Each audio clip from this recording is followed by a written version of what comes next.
नमस्कार, मैं हूं सत्येंद्र रंजन। देश दुनिया में आपका स्वागत है।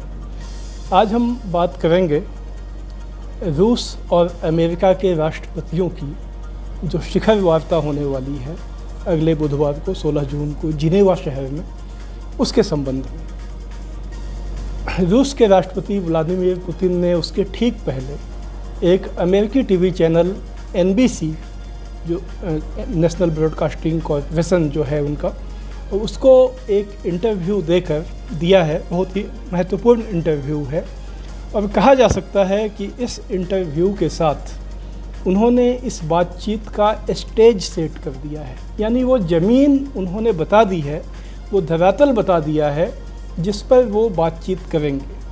अगर इस इंटरव्यू को ध्यान से देखा जाए, उसमें जो बिटवीन द लाइन्स होता है उसको देखा जाए, जो उन्होंने कहा है, तो ये बहुत साफ है कि पुतिन ने इससे ये संदेश दिया है कि अमेरिका के राष्ट्रपति जोसेफ आर बाइडेन जो टर्म सेट करने की कोशिश कर रहे हैं वो उन्हें मंजूर नहीं है, बल्कि उसके बजाय या उसके विपरीत वो बराबरी के धरातल पर बात करने जाएंगे।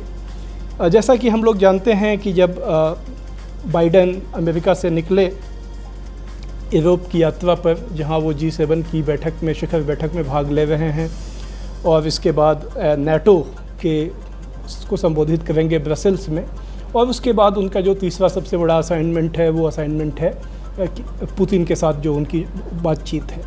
इस बातचीत में उन्होंने कहा था कि वो इसमें रैनसमवेयर, जो ये नए साइबर अटैक्स हो रहे हैं, साइबर हमले हो रहे हैं, इसके सवाल को उठाएंगे। वो रूस के भीतर जो विरोधियों का दमन है उसका सवाल उठाएंगे। सवाल यहीं पे आ जाता है कि रूस के भीतर क्या हो रहा है, एक सॉवरेन कंट्री के भीतर। यह जो अमेरिका का पुराना माइंडसेट है कि वो सारी दुनिया के टर्म डिक्टेट करता है कि कौन सा देश को कैसे जीना चाहिए, इसको लेकर वो पुतिन को घेरने की कोशिश करेंगे। पुतिन ने अब कहा है कि ये उन्हें मंजूर नहीं है। आप देखिए उन्होंने क्या कहा है।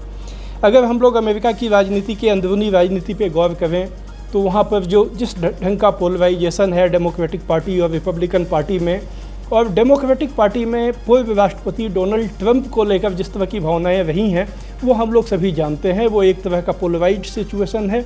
और जो डोनाल्ड ट्रंप के खिलाफ महाभियोग चलाने की 2 बार कोशिश की थी डेमोक्रेटिक पार्टी ने।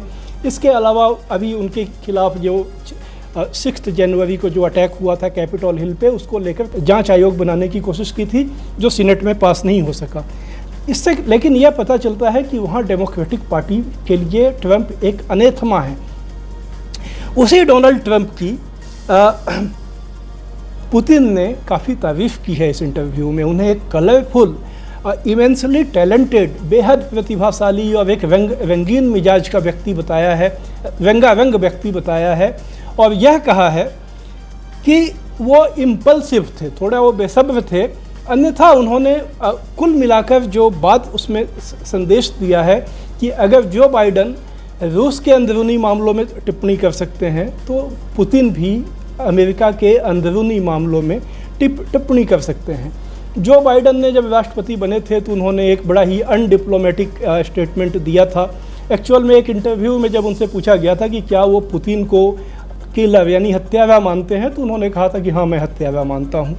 यह सवाल भी इनके सामने लाया गया पुतिन के सामने, तो पुतिन ने कहा कि मैं ऐसी बातों से डरता नहीं हूँ, ऐसी बातें मैंने बहुत सुनी हैं।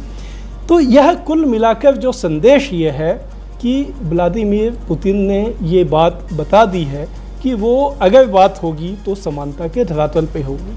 अब इस बात को अगर हम लोग एक और बड़े परिप्रेक्ष्य में ले जाएं तो रूस इस कोशिश में काफ़ी समय से जुटा हुआ है कि वो अपने को एक अलग अपना जो उसका इंडिपेंडेंट एग्जिस्टेंस है उसको दुनिया में एसर्ट करे। आप गौर कीजिए, पिछले दिनों ये खबर आई थी कि जो रूस है वो डी-डॉलराइजेशन का प्रोसेस कर रहा है। डॉलर अपनी पूरी विदेशी मुद्रा का जो भंडार है उसमें डॉलर को वो 0 तक ले जाने का उसने लक्ष्य घोषित कर दिया है। वो उस एक ऐसी नई अंतर्राष्ट्रीय वित्तीय व्यवस्था या मौद्रिक व्यवस्था की तरफ बढ़ने की कोशिश कर रहा है, मॉनेटरी सिस्टम की तरफ, जिसमें कि डॉलर अगर अमेरिका डॉलर के आधार पर जो प्रतिबंध लगाता है और जिससे देशों की अर्थव्यवस्था काफ़ी मुश्किल में पड़ जाती है, उसका असर उसके ऊपर ना पड़े। और ये अगर और इसे व्यापक संदर्भ में ले जाएं तो ये इस कोशिश में रूस, चीन और ईरान ने पिछले दिनों काफ़ी इन्होंने व्यवहारिक कदम उठाए हैं। आपसी व्यापार को ये अपनी मुद्राओं में कर रहे हैं। और जो चीन में जिस तरह से डिजिटल करेंसी युआन की बनाने की कोशिश की जा रही है, ये हम लोग सब जानते हैं। तो कुल मिलाकर जो व्लादिमीर पुतिन ने यह कहने की कोशिश की है कि वो दिन चले गए जब अमेरिका दूसरे देशों को टर्म डिक्टेट करता था कि आपको कैसे जीना पड़ेगा।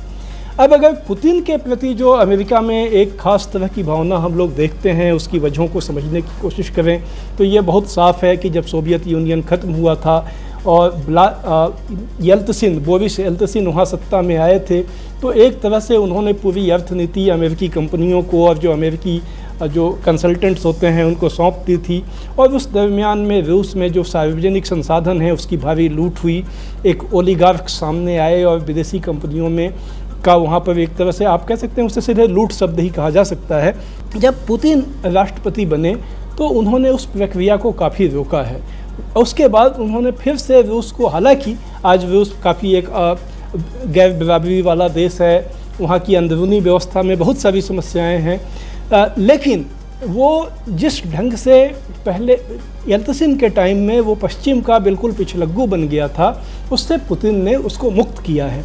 अब पुतिन जो है वो उन्होंने इसको एक्सेप्ट करना शुरू किया जो 2005 के आसपास जॉर्जिया का वॉर हुआ था, या उसके बाद जो क्राइमिया को जिस तरह से उन्होंने अपने देश में मिला लिया है। यूक्रेन के साथ उनका जो झगड़ा चल रहा है, झगड़ा क्या है? झगड़ा ये है कि पश्चिमी देश जो नेटो है वो चाहता है कि रूस के जो आसपास के देश हैं वहाँ अपनी फ़ौज की उपस्थिति करके रूस को घेर लिया जाए। रूस को ये मंजूर नहीं है। ये कुल मिलाकर टकराव की असली वजह हैं।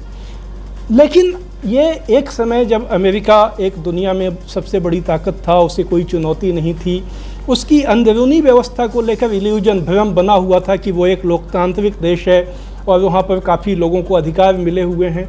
ये सारे इल्यूजन्स धीरे धीरे टूटते चले गए हैं।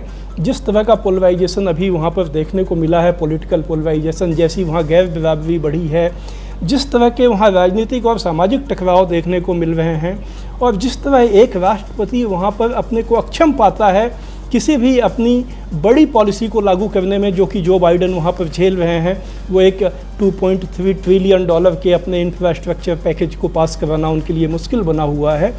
इससे ये मैसेज किया है कि अब अमेरिका की वो अपनी अंदरूनी हैसियत ही नहीं है जिससे वो दूसरे देशों को टर्म डिक्टेट कर सके। ये बात आज हम चीन के व्यवहार में भी देखते हैं, और व्लादिमीर पुतिन ने भी प्लेन एंड सिंपल शब्दों में NBC को दिए इंटरव्यू में यही बात कहने की कोशिश की है। आज बस इतना ही। धन्यवाद।